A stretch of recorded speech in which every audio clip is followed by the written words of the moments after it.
Imagine a teacher's worst nightmare, a student who openly admits to bringing a knife to school with the intent to use it. This chilling scenario became a reality for Joanne Hodson, a teacher at the Acorns school in Lancashire, who foresaw the potential for tragedy long before it unfolded. But here's where it gets even more unsettling. Despite her desperate pleas for help, Hodson felt abandoned by other agencies, leaving her and her colleagues to manage a ticking time bomb. Hodson, now the head teacher at Ormskirk School, recounted her harrowing experience during a public inquiry into the Southport killer, Axel Rudakubana. She described a visceral sense of dread that something catastrophic was brewing.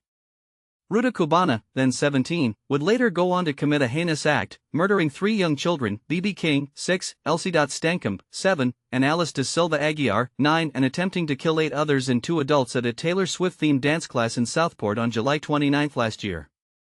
But this wasn't his first brush with violence. And this is the part most people miss: Rudakubana's alarming behavior had been flagged long before the tragedy.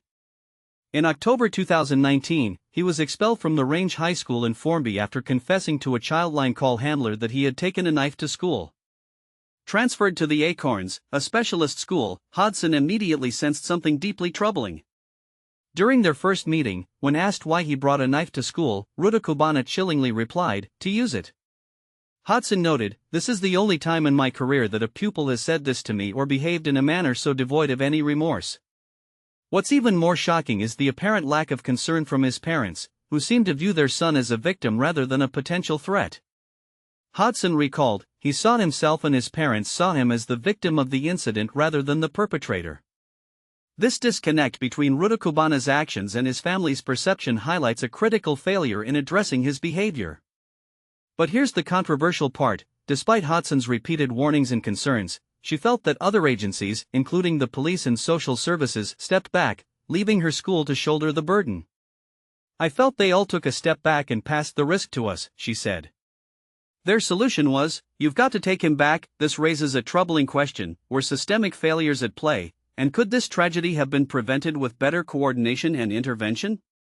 The inquiry also revealed that in December 2019, while enrolled at the Acorns, Rudakubana returned to the Range School and attacked a student with a hockey stick, all while carrying a knife in his backpack.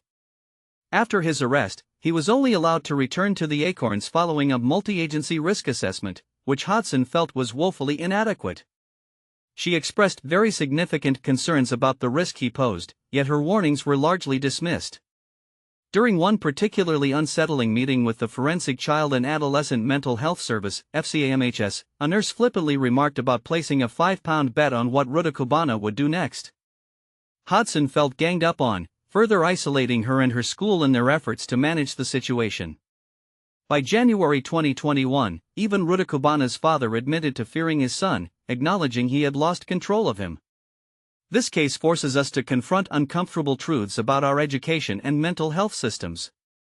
Were the signs ignored? Could more have been done to prevent this tragedy? And what responsibility do we, as a society, bear when we fail to act on clear warning signs? The inquiry continues, but the questions it raises demand urgent answers. What do you think?